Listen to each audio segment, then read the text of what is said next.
بیٹی رونے لگی، کہنے لگی میرے سرتاج کی اجازت نہیں ہے، میرے شوہر نے منع کیا تھا میری مرضی کے بغیر قدم مت نکال دینا، میرے باپ سے جا کے میری طرف سے معافی مانگ کے کہہ دینا مجبور ہو نہیں آ سکتی۔ بھائی چلا گیا، باپ نے کہا بیٹے لایا نہیں؟ کہنے لگا اس کے شوہر کی اجازت نہیں ہے۔ اگلے دن جب سانسیں تھمنے لگی، لوگوں نے کہا یار ایک بار اور جا کے دیکھ لے، شاید باپ کے مرنے کی خبر سن کے بیٹی آ جائے۔ گیا، پھر گیا کہ کہنے لگا بہن اب تو چل لے، باپ کے بچنے کی امید نہیں ہے، لگتا ہے اب وہ ختم، انتقال ہو جائے گا ان کا، آخری بار تجھے دیکھنا چاہتے۔ بیٹی روئی، رو کے کہتی میرے بھائی میں اب شوہر کی مرضی کے بغیر گھر سے قدم نہیں نکال سکتی۔ اللہ اکبر۔ بیٹا واپس گیا، باپ نے بیٹے کو خالی ہاتھ آتے دیکھا، کچھ سانسوں کا مہمان تھا، ہچکی لی، جسم سے روح نکل گئی، انتقال ہوا۔ لوگوں نے جنازہ تیار کیا، جب جنازہ تیار ہو گیا تو کچھ لوگوں نے کہا یار جیتے جیت نہ صحیح، کم سے کم مرنے کے بعد ہی بیٹی کے دروازے تک اس کا جنازہ لے چلو۔ کہاں لے کر کے گئے؟ بیٹی کے دروازے پہ جنازہ لے کر کے چلے، کہا جیتے جی نہ صحیح، مرنے کے بعد ہی بیٹی کے دروازے تک جنازہ لے کے چلو۔ صاحب جب جنازہ بیٹی کے دروازے پہ لایا گیا، دروازے کے باہر جنازہ تھا، لوگوں نے آواز دے کے کہا تھا بیٹی اب تو کم سے کم دروازے سے باہر آ جا، تیرے باپ کا جنازہ دروازے کے باہر رکھا ہوا ہے۔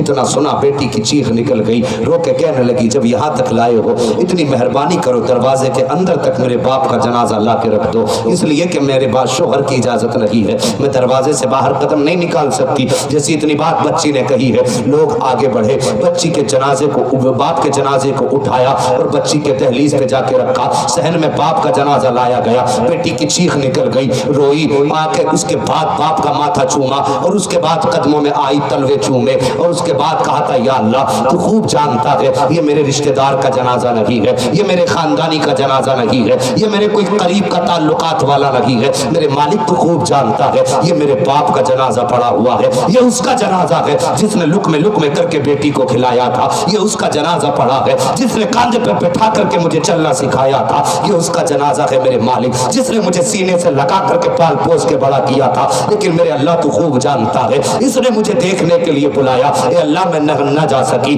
میرے پروردگار تو خوب جانتا ہے میں نے تیرے محبوب کی رضا کے لیے باپ کی رضا کو قربان کر دیا۔